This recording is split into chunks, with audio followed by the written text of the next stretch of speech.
मेरे बच्चे सी सेट 2024 में सवाल पूछा, three number x y z are selected from the set of the first seven natural number such that x is greater than two y is greater than three z. ये हमारे पास एक basic statement दे रखी है और साथ में ये कह रहा है कि एक्स वाई जो जेड जो है वो पहले सात नेचुरल नंबर हैं, यानी एक दो तीन चार पाँच छः सात, इन्हीं से हम ये वैल्यू ले सकते हैं।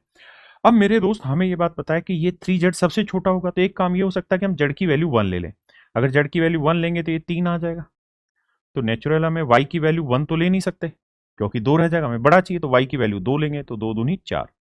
तो यहां इसकी वैल्यू क्या क्या पॉसिबल है, तो आप कहेंगे सर हम एक्स की वैल्यू पांच भी रख सकते हैं, छह भी रख सकते हैं और सात भी रख सकते हैं।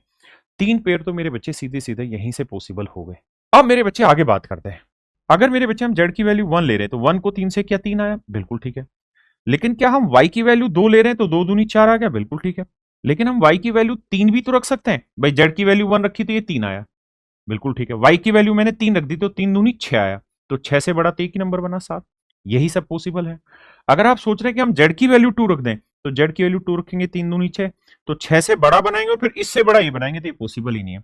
तो एक दो तीन और चार ही मेरे बच्चे पेयर पॉसिबल होंगे और यही आपसे सवाल में पूछा था।